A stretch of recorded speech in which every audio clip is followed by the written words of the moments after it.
Assalomu alaykum, hurmatli Doktor Umarov kanali podpischiklari, kuzatuvchilari. Sizlar bilan yana men, Doktor Umarov. Quyida hozirgi sizlar bilan gaplashadigan mavzumiz qaysi ovqatlar, qaysi oziq-ovqatlar allergiyani yashirincha kuchaytiradi. Qarang, buni ham so'rashgan, kommentariyalarda shunaqa savollar ham bo'lib qolyapti. O'zimizga ham yozyapti, lichkamizga ko'pincha gruppalarda ham ko'rinmaydi bu savollar.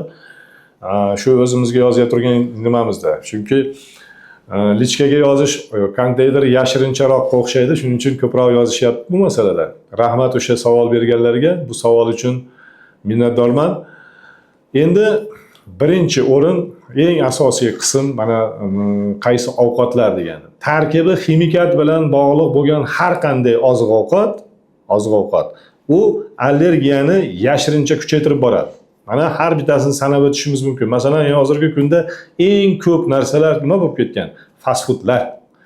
Juda ham tez tayyorlanadigan fast food. Uni tarkibida ketchup, mayonezlar, bular to'g'ri. Birdaniga bir marta, ikki marta yeb iste'mol qilib qo'yishni o'zi hech qachon buni allergiyani qo'zg'atib yormaydi, lekin sekin tanada sezuvchanlikni kuchaytirib boraveradi. Endi qandaydir bolalarga, odamlarga shu fast foodni tezda olib, tezda iste'mol qilib ketish qulay bo'lsa kerak-da. Shuning uchun shu narsani iltimos shundan voz keching. Har xil gazli ichimliklar tarkibidagi moddani ayniqsa ko'pini bilmaymiz. Nima ekanligini bilmaymiz. Gazli ichimliklar bu ham surunkali sekin-asta allergiyani kuchaytirib boradi. Birdaniga emas. Shunga ruju qo'yganlar bor, shusiz tura olmaydiganlar bor. Endi men hammasini gapiraversam bu masalalarda juda ko'p joyda anti reklamaga o'xshab qoladi. Shuning uchun ochiqchasiga gapirish juda ham oson emas, ayniqsa bunaqa ekranda YouTube'ga chiqib olib, hamma bu masalalarda men shu nom-nomni sanab ketaman. Bu korobkali soklarda ham ayniqsa ko'proq tabiiy deb yozilgani bilan men ko'pini tabiiy deb hisoblamayman shu masalada. Endi bunga chuqurroq kirib ketadigan bo'lsam, hozirgi aytganimdek anti reklama bo'lib qoladi. Endi kolbasalar, sosiskalar, bularning tarkibi masalasida ham men allergiyani kuchaytirib boradigan mahsulot deyman. Endi yana bir masala gapiraman shu joyda. Hamma narsaning me'yori bo'lgani yaxshi. Agar me'yordan oshsa, eng foydali narsa ham illatga aylanadi. Mana shu narsani bilib qo'ying. Eng foydali narsa. Har biringiz eshitgansiz, asalni ham ozi shirin degan. Nimaga?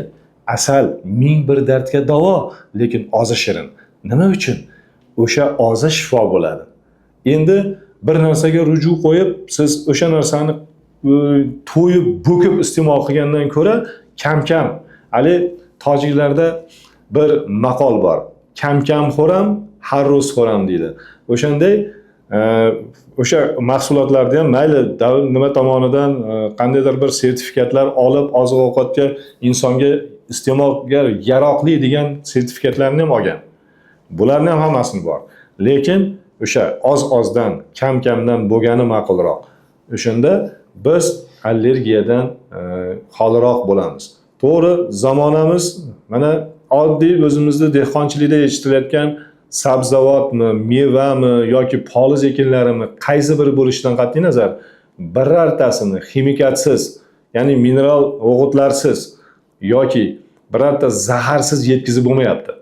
Endi bu o'sha yetkazilgan narsalar hammasi o'sha ekinning taniga kirib ketadi. Biz iste'mol qilamiz uni. Sekin-asta tanamizga to'planadi. Qarang. Oldingi mavzularda ham aytganmiz, allergiya bu nima degani?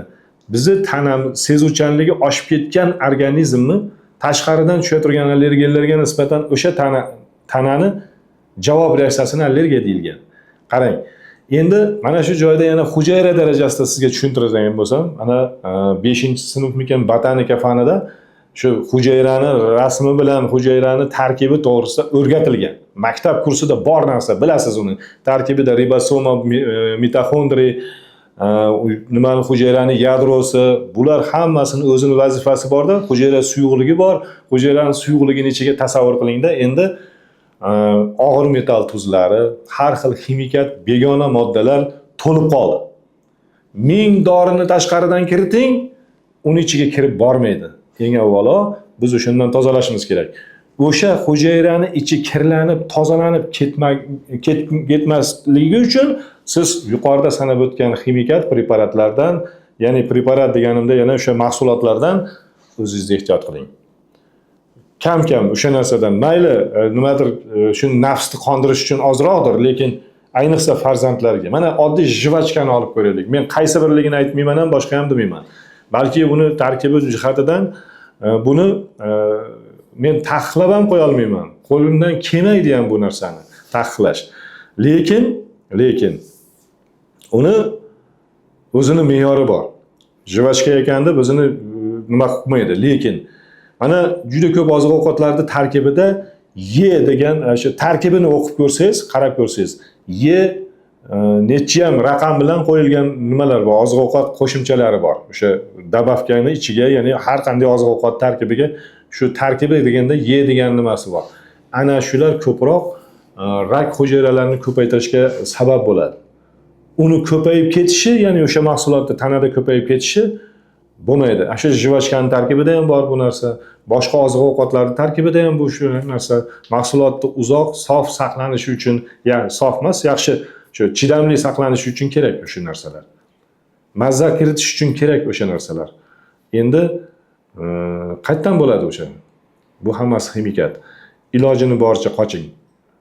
Ilojini boricha uni cheklang. Aynan shu narsadan foydalanib qoling. Endi yana shuning ichida bir narsani aytib ketaman shu joyda. Muzqaymoq mumkinmi deyshadi. Endi bu ham oziq-ovqat, mumkin o'sha allergiya bor bemorlarga so'rashadi, bolalarga o'xshash so'rashadi. Men mana uzoqdan gapiraman. Bolaligimda iste'mol qilgan marojnani hozir topa olmayman. Bizni yoshligimizda 10 tiyinlik marojnalar bo'lardi, ko'chalarga kelib sotilardi. O'sha marojnani hozirgacha xohlayman. Muzqaymoqda hozirgacha xohlayman. Hozirgacha o'sha ta'm, lekin hozirgi marojnalarda yo'q unaqa narsa.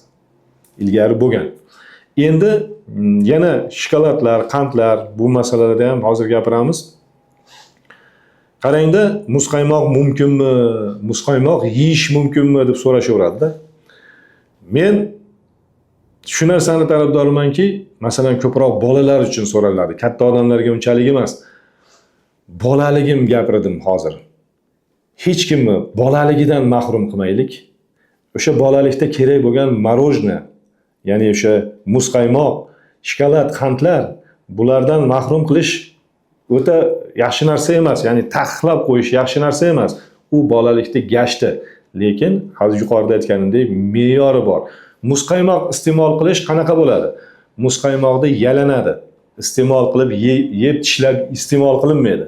Agarda muzqaymoqni tishlab iste'mol qiladigan bo'lsa, katta odam ham, kichkina odam ham ko'proq og'ziga, ko'proq miqdorda tishlab oladigan bo'lsa, endi u nima bo'ladi? Haligi muzdayligidan og'izda uzoq ushlab turib bo'lmaydi-da, tezda yutib oladi. Muzday narsa tomoqqa borib tegadi. Ana shu narsa endi tomog'ini orttiradi. Yalab iste'mol qilinsa nima bo'ladi? Til salkam 37 gradus og'iz bo'shlig'imizda turadi. Shunda yalanganda o'ziga kerakli bo'lgan narsani oladi. Haligi harorat, ya'ni 37 gradus tilda harorati bilan bir xillashadi. Shu bilan tomoqqa muzday tegmaydi. Mana shunday qilib iste'mol qilishni o'rgatsangiz, bolangizga hech qachon muzqaymoqni taqiqlamasangiz bo'laveradi, lekin me'yorda. E'tibor uchun rahmat, salomat bo'linglar. Like bosib, podpiska bo'lishni unutmang. Kelasi videolarda ko'rishguncha xayr.